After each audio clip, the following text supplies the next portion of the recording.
Bismillahirrahmanirrahim. Assalamualaikum warahmatullahi wabarakatuh. Sebelumnya perkenalkan, nama saya Intan Pratiwi. Saya dari PAI 6 semester 5. Baiklah, jadi materi kita hari ini ialah peran pesantren dalam dakwah Islam di Indonesia. Sebelum saya jelaskan, ada yang tahu maksud dari pesantren ini? Iya, betul. Jadi, Bu jelaskan ya. Jadi, pondok pesantren merupakan lembaga pendidikan Islam yang memiliki peran penting dalam penyebaran Islam di Indonesia. Pondok pesantren sendiri memiliki karakter keislaman dan keaslian Indonesia. Ada yang tahu maksudnya ini? Baiklah, jadi maksudnya itu sebagai lembaga pendidikan yang identik dengan keislaman sekaligus orisinal atau berasal dari Indonesia dengan ciri khas memiliki padepokan atau asrama untuk tempat tinggal peserta didiknya. Jadi gini, peserta didik yang bersekolah di pesantren akan tinggal 24 jam di asrama selama proses belajar mengajar, baik pedalaman ilmu agama maupun keterampilan dan kecakapan hidup.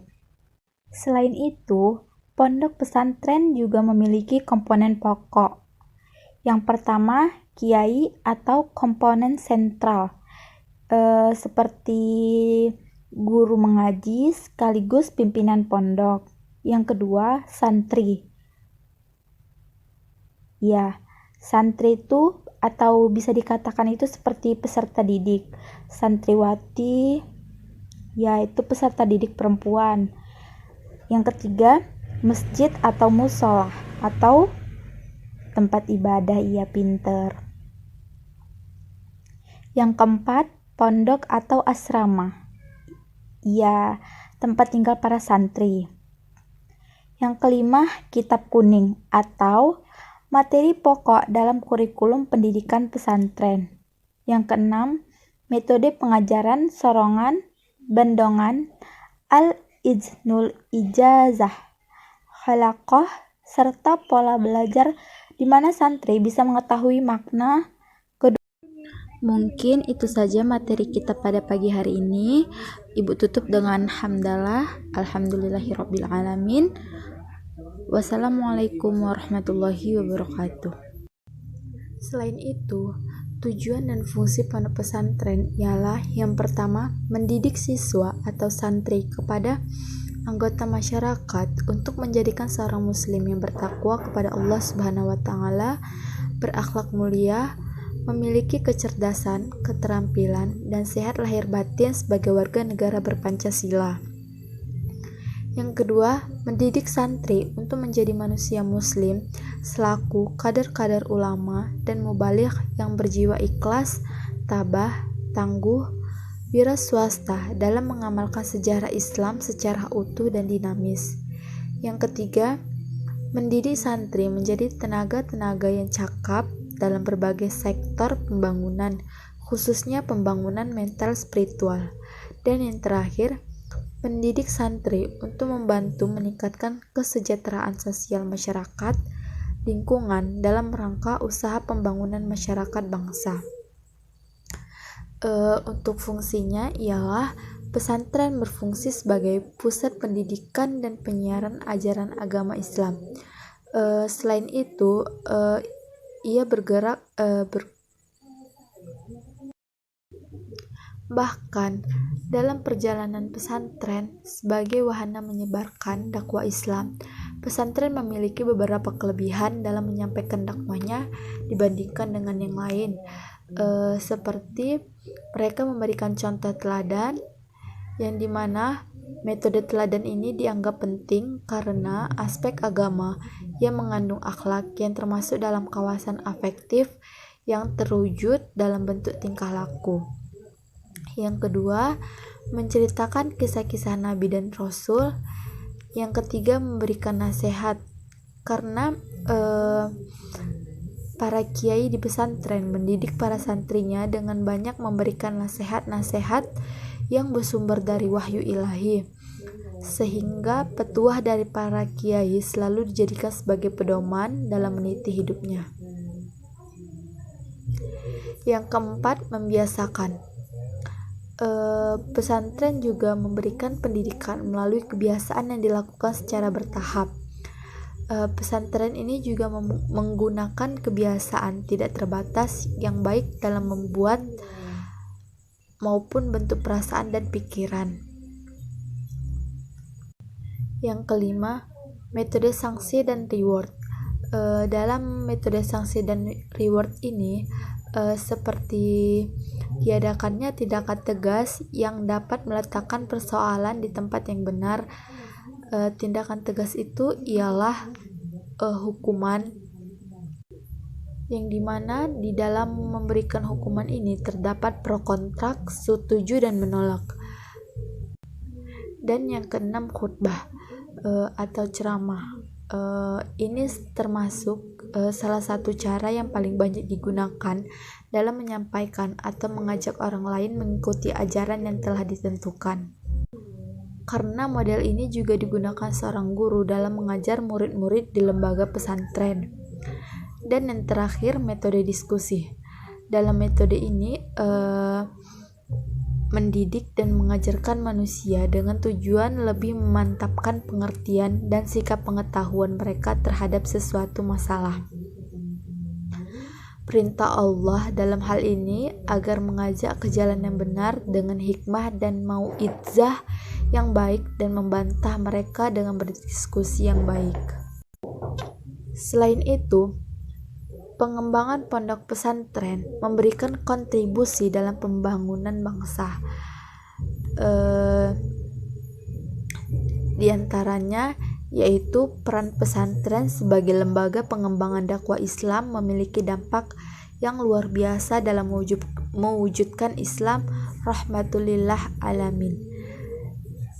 Di antaranya yang pertama, pesantren sebagai pusat pengembangan potensi dakwah santri untuk masyarakat dan menata lingkungan sosial tatkala selesai mondok. Yang kedua, pesantren sebagai pusat informasi keislaman yang dimana masyarakat bisa mendapatkan produk-produk tertentu. Yang ketiga, pesantren sebagai tempat forum rembuk tokoh di mana masyarakat bersama kiai dapat berusaha menyelesaikan masalah-masalah sosial budaya. Dan yang keempat, pesantren sebagai pusat berbagi ilmu. Masyarakat datang ke pesantren untuk mencari ilmu-ilmu agama. Nah, dari penjelasan saya tadi, ada yang tahu nggak berapa jumlah pondok pesantren yang tersebar di seluruh Indonesia pada tahun 2006? Ada yang tahu? Angkat tangan. Tidak ada. Jadi, dari data Kementerian Agama Republik Indonesia pada tahun 2006 menunjukkan ada sekitar 15.000 pondok pesantren yang tersebar di seluruh Indonesia. Bahkan ada beberapa pondok pesantren penting yang hingga kini masih berdiri di tanah air kita, yaitu tanah air Indonesia. Yang pertama, Pondok Pesantren Tegalsari, Jetis, Ponorogo, Jawa Timur. Pondok pesantren ini didirikan oleh Kiai Ageng Hasan Basari pada abad ke-18. Di antara santrinya yang terkenal ialah Pakubuwono II, Raden Ngabehi, serta Has Cokroaminoto atau tokoh pergerakan nasional. Yang kedua, Pesantren Al-Hamdaniyah. Pesantren ini didirikan oleh Kiai Haji Hamdani pada tahun 1787. Lokasinya terletak di Desa Siwalan Panji, Buduran, Sidoarjo, Jawa Timur. Pendirinya ialah Nahdlatul Ulama, Kiai Haji Hashim Asy'ari, bahkan pernah menjadi santri di pondok pesantren ini. Yang ketiga, Pondok Pesantren Sidogiri. Pesantren ini berdiri pada tahun 1718. dan pendirinya ialah Said Sulaiman yang masih merupakan keturunan Rasulullah. Lokasi pondok ini didirikan di area bekas hutan setelah babat alas. Jadi babat alas itu ialah lahan yang dimana kosong, atau bisa dikatakan itu pepohonan yang baru dibabat atau ditebang agar dijadikan lahan baru. Yang keempat, Pondok Pesantren Darul Ulum Banyuanyar. Pesantren ini bermula dari sebuah langgar atau musolah kecil yang didirikan oleh Kiai Itsbat bin Ishaq sekitar tahun 1718. Selain itu, di daerah pondok ini juga memiliki mata air yang cukup besar dan tidak pernah surut. Yang kelima, Pondok Tremas. Pondok pesantren ini didirikan oleh Kiai Haji Abdul Manan pada tahun 1830 di daerah Semanten, Pacitan. Dan pada saat itu materi yang diajarkan adalah kitab-kitab yang masih dalam tingkatan dasar. Yang keenam ialah Pondok Pesantren Al-Hudah. Pesantren ini dirintis pada tahun 1801 oleh Kiai Haji Abdurrahman. Para kiai dan santri pondok ini turut berjuang melawan tentara Belanda pada masa kemerdekaan serta mengagitasi PKI pada tahun 1960-an dan yang pasti pada saat itu kita belum lahir. Yang ketujuh, Pondok Pesantren Buntet. Pesantren ini didirikan oleh Mbah atau Kiai Muqayyim. Beliau sempat menjadi mufti keraton Kanoman Cirebon, tetapi kemudian ia mengundurkan diri dan mendirikan pesantren Buntet yang terletak sekitar 12 km dari kota Cirebon pada tahun 1750. Yang kedelapan, Pondok Pesantren Sabulusalam Sayur Maicat. Lokasi pesantren ini berada di Desa Sayur Maicat, Kecamatan Kota Nopan, Kabupaten Mandailing Natal, Sumatera Utara. Bahkan usia pesantren ini telah mencapai sekitar 1 abad. Dan pada masa kemerdekaan, pesantren ini dijadikan basis perlawanan sipil bersama Tentara Keamanan Rakyat atau yang dulunya disebut TKR.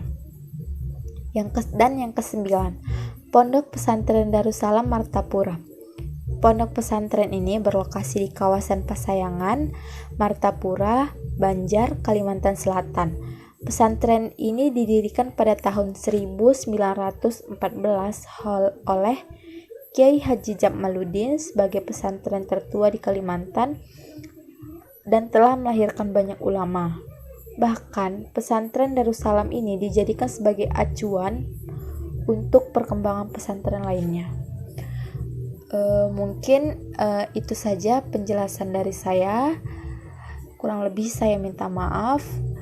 Saya tutup dengan mengucapkan hamdalah, alhamdulillahirabbil alamin.